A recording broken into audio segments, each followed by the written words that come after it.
LRT Laluan Kelana Jaya dapat 27 set train baru bernilai 1 bilion. 16 bulan Oktober 2025. Berita baik bagi pengguna LRT Laluan Kelana Jaya.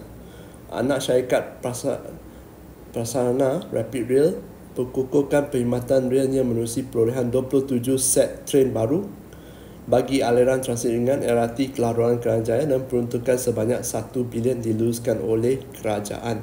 Okey. Telah diterima sepenuhnya dan digunakan dalam operasi harian menurut pemangku Ketua Pegawai Eksekutif Encik Nur Azmi Muhammad Yusof. Okey. Ini menyokong sasaran Prasarana untuk mencapai purata 1.35 juta perjalanan penumpang sehari menjelang Disember 2025.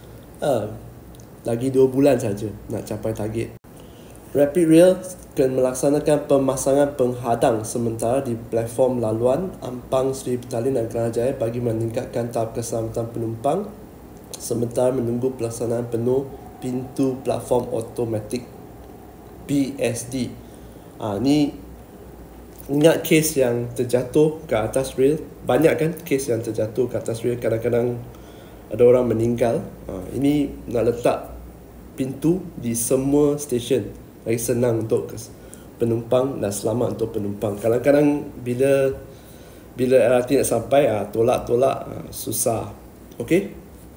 Selain penambah baik fizikal, aplikasi My Rapid Pulse versi terbaru lebih mesra pengguna dilengkapi ciri notifikasi di peringkat anda daripada aplikasi My Rapid Pulse ni boleh terima maklumat terkini status perkhidmatan Rapid Rail dengan lebih cepat dan selamat termasuk sebarang perubahan jadual atau gangguan perkhidmatan.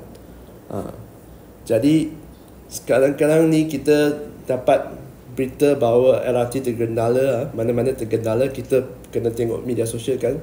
Sekarang harap-harap tak perlulah sebab ada My Rapid Pulse. Okey.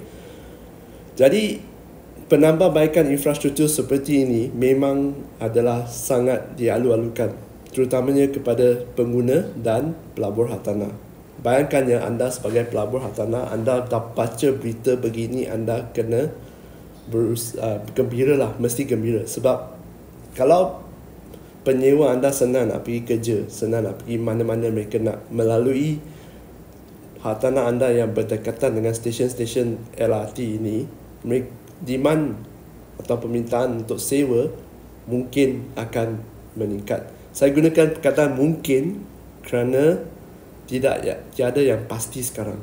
Okey, penyewa yang pasti adalah penyewa sekarang banyak pilihan kerana banyak lagi pembangunan yang berdekatan dengan LRT. Walaupun pembangunan tu makin lama makin jauh, tapi dengan adanya infrastruktur seperti ini yang lengkap dan bagus dan sentiasa diperbarui, penyewa tak kisah kalau tinggal jauh sikit tapi tak jam dan jimat.